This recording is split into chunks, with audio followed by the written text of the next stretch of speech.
আসসালামু আলাইকুম। কেমন আছেন সবাই? আলহামদুলিল্লাহ আমি ভালো আছি। তো এখন বাজে রাত ৩টা। একেই বলে প্রবাস। কাজ শেষ, বসে আছি। বাকি যাদের কাজ আগে শেষ হয়েছে ওরা সবাই চলে গেছে, বাস চলে গেছে। এখন আমার কাজ শেষ, আমি আউট মাইরা এখানে বসে আছি আমার মাতামের সামনে। তো একটু পরে বাস আসবে, ওইটা দিয়ে যেতে হবে। তো বাসায় যেতে যেতে প্রায় ৩:৩০ বাজবে। আর খাওয়া দাওয়া করে ঘুমাইতে ঘুমাইতে প্রায় ৫টা বেজে যায়। তো আবার ১২টার সময় ঘুম থেকে উঠা আবারও কাজে চলে আসতে হয়। ১৫ ঘন্টা ডিউটি করতে হয়। প্রচুর কষ্ট। মানে প্রবাস, আপনারা যারা দেশে থেকে ভাবতেছেন যে হয়তোবা প্রবাস মনে হয় খুব আনন্দের, অনেক সুখের। আমি এক সময় ভাবতাম যে মানে দেশে কিছু করি নাই, বেকার ঘুরছি, ভাল লাগছে। মানে চিন্তা করছি যে বিদেশ চলে যাবো, বিদেশ গিয়ে কাজ করবো একবারে। এখন ওই দেশে থাকতে যে কাজগুলো করছিলাম না, বেকার ঘুরছিলাম, সব কাজ জমে রয়েছে। এখন ওই বাকি কাজগুলো করতেছি আর কি। আল্লাহ জানে এই মানে এই জায়গায় আর কতদিন কাজ করতে হইব।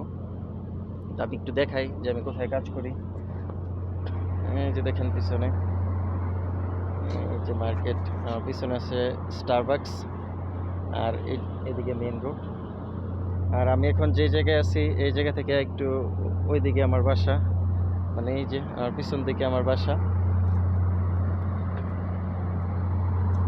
আশা করি আপনারা সবাই ভালো আছেন। কি আর বলবো, আসলে লাইফটা একদম শেষ। মনে করছিলাম যে বিদেশে এসে নিয়মিত ভিডিও আপলোড করবো, এখন মানে ঘুম খাওয়া ওইগুলোর সময়ই পাই না, আবার ভিডিও কোন দিক দিয়া করি। মানে অনেক স্বপ্ন ছিল যে বিদেশে সময় একটু শান্তিতে থাকতে পারবো, কাজ করতে হইব ওইটা জানতাম, কিন্তু এত কাজ করতে হইব বা এতটা প্যারা ওইটা কখনো জানতাম না।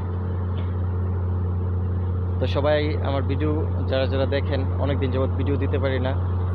আগে সবসময় রেগুলার ভিডিও দিতাম প্রত্যেক সপ্তাহে, এখন অনেক দিন যাবৎ ভিডিও দেওয়া হয় না, কারণ কাজের চাপ, ঘুমে মানে ঠিকমতো ঘুমাইতেই পারি না। তাও সপ্তাহে একদিন ছুটি থাকে। মাঝে মধ্যে চিন্তা করি যে ছুটির দিনে ভিডিও বানাবো, কিন্তু ওরকম সময় হয়ে ওঠে না। তো ধন্যবাদ সবাইকে যারা এতক্ষণ আমার এই ভিডিওটা দেখছেন।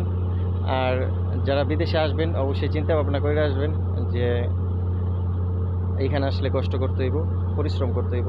দেশে থেকে আমিও ভাবতাম যে বিদেশ মনে হয় শুধু মানে অল্প পরিশ্রমে মোটামুটি ভালো একটা টাকা পাওয়া যায়। এখন দেখতেছি যে এই জায়গায় যে পরিশ্রম করি, এই পরিশ্রমটা যদি আমি দেশে করতাম তাহলে অবশ্যই মানে এর কাছাকাছি অথবা মানে তার চেয়ে বেশি টাকা কামাইতে পারতাম। তো ধন্যবাদ সবাইকে। আসসালামু আলাইকুম, ভালো থাকবেন সবাই।